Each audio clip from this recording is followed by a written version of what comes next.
Welcome, and thank you for joining us today on the Leadership Café, where we talk to extraordinary people leading remarkable businesses.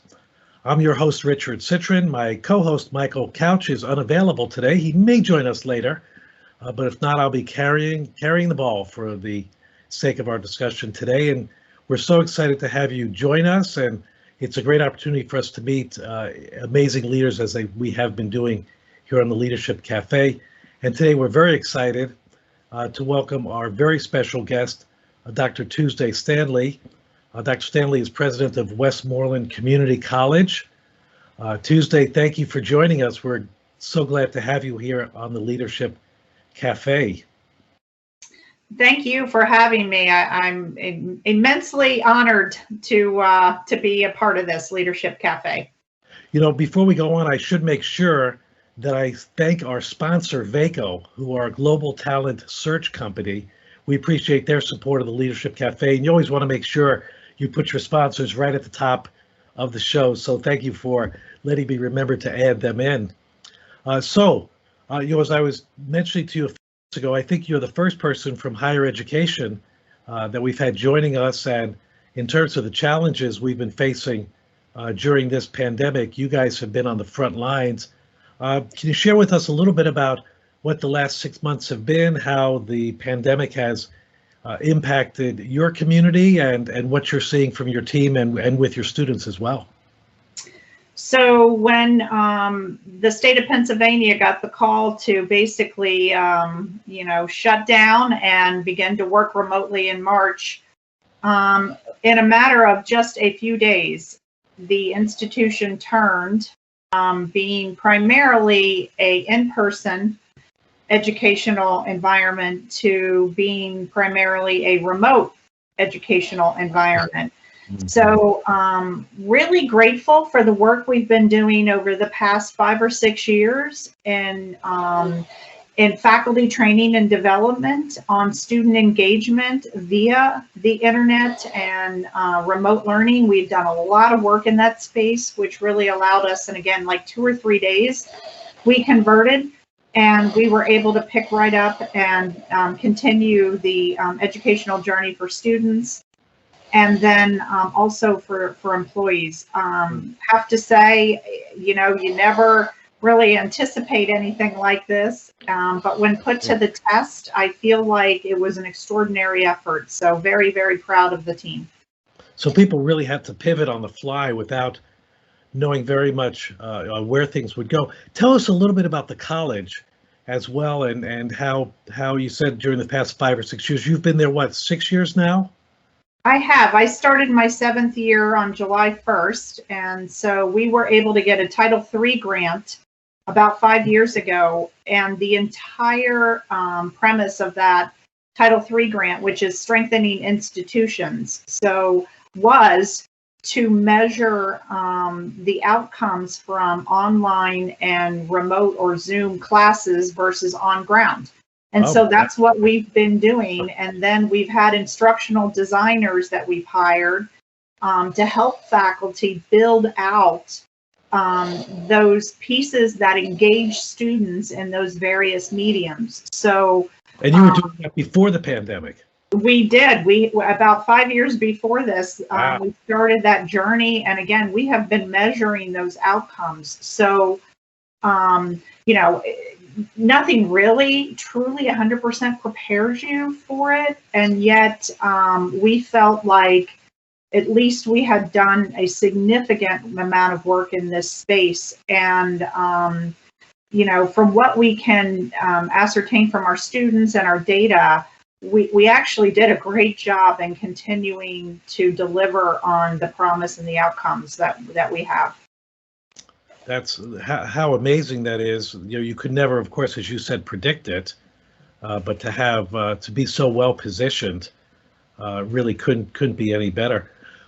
In terms of your career, in terms of your leadership development, your professional development as an educator, can you share a little bit about what have been some of the important factors that have contributed to preparing you for your position now as president?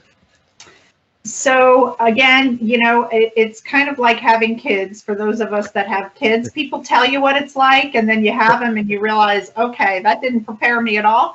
So I kind of feel the same way, right? So, experience definitely matters. Right. And being able to have major projects and initiatives move forward for the betterment of students and the employees definitely matters. Mm-hmm. And yet, when you become a president, you realize that you have more to learn than what you have learned in the past. And I think I have just been really fortunate that people have taken a chance on me and given me work that I have been able to grow and make mistakes and learn from those, right? Because I think the best lessons that I've had are actually from the mistakes I've made. And I think another really good gift that people have given me is they've been truthful with me, even when it's been the hard discussions. Mm-hmm. So, you need to hear this Tuesday, even though it's not going to be pleasant, right? This is where you need to change and you need to grow and you need to listen to people over here and, take into consideration things you haven't thought of. And in the moment, it's cringeworthy and you think, I don't want to hear this. Uh-huh. But I feel, looking back over my career, that those are the things that have been pivotal moments. And my lowest points have when I have grown the most. And so, it doesn't, again, feel good, but I don't know if I would change any of that because it has made me better. Right, right. Now, that's not to say that we ever stop. So every day, I try to be better and to learn and to listen to even people who you think you have nothing in common with. There's always some nugget in there that can make you better and make the institution better. So that's kind of been my journey, and that's what I'm hoping to do moving forward. Well, those are such fantastic tips. The notion of diversity of experiences, so getting as many different kinds of experiences as you can, not only learning from situations, but also applying what you've learned in those situations. And then, having people really, I think, who care about you enough is a way that I might say it, Tuesday, people who care about you enough that they're giving you honest feedback. And then you're being able to take that feedback without getting defensive, which is so hard. How do you do that? How do you not? I mean, you gulp. We have, Mike and I have an expression we've been using lately, assume positive intention, which is that you believe that people are saying things from a genuine place of wanting to be helpful, but sometimes hearing that truth can be challenging. So I agree. And not everybody does come from that caring spot, right? So that's something else I've had to learn, is that sometimes you give it back to the person, meaning you don't pick it up to begin with, right? Mm-hmm. They want to lay things at your feet. And the challenge is knowing what to pick up and to hear and to grow from, and knowing what to leave because it wasn't yours to begin with. Right. Don't pick it up if it's not yours. Yeah. Your comment about not knowing what you knew as before you went to the president. My wife has an expression that she attributed to John Kennedy, but I could never find it for John Kennedy, which was, I used to think being president was a powerful position until I became president. She applied it to parenting, which is the same thing. I used to think being a parent was a powerful position until I became a parent. So we have these images of these roles, and when we get there, they're not at all like we expect or might anticipate them to be. Yeah, I have someone who just joined the cabinet, so his first leadership, senior leadership role, and he's been reflecting over the past several months with me that his idea of how decisions were made at cabinet is not at all how it's made.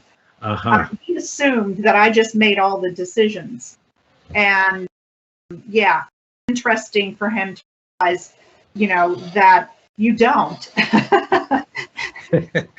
And that surrounding yourself with people who are different than you that contribute to the things that you think about, before moving forward with anything is really, really helpful.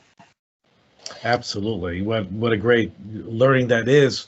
You'd think people would have that perspective, but if you're not there, you wouldn't necessarily know about it. So, college students are an interesting group these days. One of the issues that we've been seeing in our country over the past 6 months, as well as the pandemic, are around issues like racial equity and justice.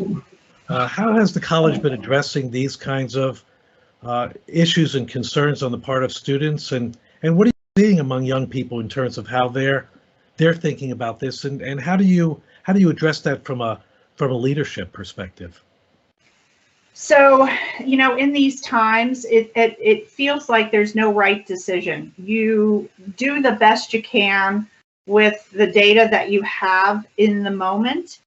And so what we try to do is talk to all of our constituents and gather feedback from all of our constituents. And in the end, try to make decisions that are backed with data, but also listen to your gut. Anytime I've ever ignored my gut, I have regretted it. And so, that's kind of where we have tried to situate ourselves. And then we communicate to the point where we probably feel like, or at least sometimes I think, how could I possibly communicate about this anymore? However, just because that's my life, it's not somebody else's core life. And so by trying to explain the factors that go into our decisions and, perhaps, thank you for sharing everything that you've shared with us. And here's, what we've considered.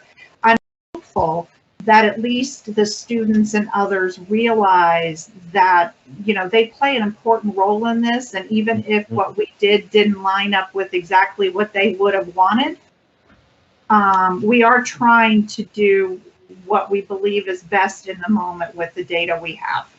Right. Well, I see Michael has joined us. Michael, welcome. Hi, Dr. Tuesday Stanley. How are you? I'm good. It's great to see you. Great to see you as well. So, Tuesday, one of the things that we've had discussions with people about are about the working of remote teams and people working in remote environments. And certainly, again, education, as you pointed out, is kind of on the forefront of that. How has that been working for your employees? How's that? Are the students feeling that they're getting the kind of education that they're looking for, and are your teachers, faculty feeling as if they're able to make good enough connections with students? And is that how do you think that might change education? So I think that's a personal, reflection, right? So again, in talking to our faculty, staff, and students, it really does depend on the person. Some people, this is living their best life, right? They feel like they've connected with their professors have connected with them. Our counselors and advisors have felt like they are making more meaningful connections. Wow. And then you have some people who think, I am doing as best as I can, and the faculty feel that way, the staff, the students, but we would prefer to be back in person. Sure. And so I think it just is the type of person you are and, where your comfortable spot is. Mm-hmm. But we have put a variety of things in place to try to enhance that engagement, to ensure that at least, again, we feel like we've used all the tools in our toolkit that we have at the moment. Yeah, right. So we've been pretty intentional with reaching out to students. If they don't show up to class, if they're not turning their cameras on, if they're not turning their work in, our student life and leadership team is continually reaching out to students. So, I think it's been interesting for me to see people kind of hit every end of that spectrum on where they're comfortable in the environment. Mm-hmm. Mm-hmm. Yeah, no, I apologize for jumping in late. So if you talked about this already, just throw a brick at me or something through the screen. But we know that you've the Westmoreland College, and you have done a lot of work with your leadership, developing your leadership team over the years, and making some significant changes in the school. Is there anything in that work, in that prep work, that you think really helped you address the current crisis that the team has to handle? Absolutely, and thanks to both of you, because you helped us with that work, and that was really invaluable.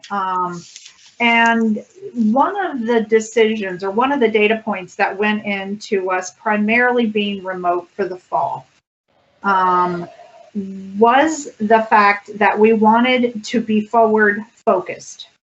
And I did not want to just deal with COVID all day. I felt like when we emerge from these times, whatever that might look like, we would be behind where we needed to be as an institution. Oh. And we were focusing on the wrong things. We have a strategic plan, and it was super important that we focus on the strategic plan and moving the institution forward. And so I feel like we spend some time on COVID, but a majority of our time has continued to be on strategic items that really place us in a position to not miss a step now or in the future. And that has really been because of you guys really helping us see that that strategic momentum and setting those goals and priorities for everybody on the leadership team. So yes, I do feel like that. And I will also say that whenever you are faced with an external crisis, it truly shows the level of leadership that you have. And I could not be more proud of our leadership team and their ability to rise to the occasion and be successful. So it's phenomenal. That's fantastic. Well, it speaks to the fact that easy and appropriate in many ways to be distracted by COVID because it's transformed so many things. But there's the notion of the term of the through line, which is how do you continue on your path?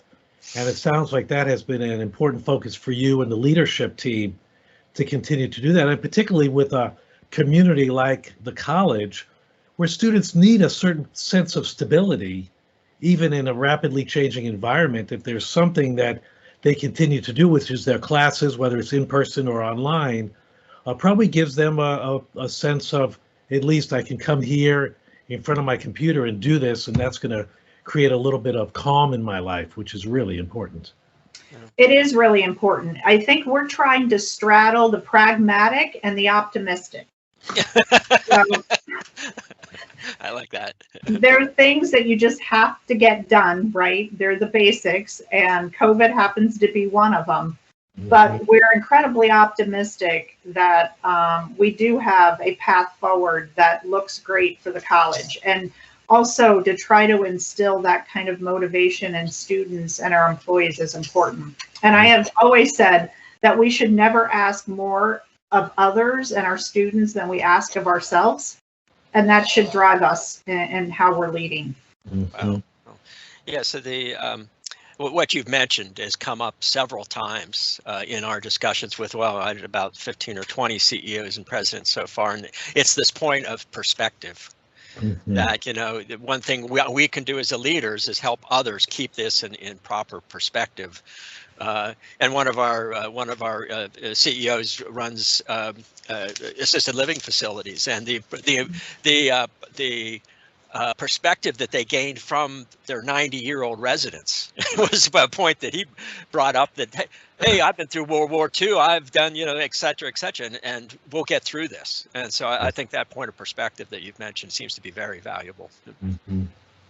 Keep perspective when times are tough. So great.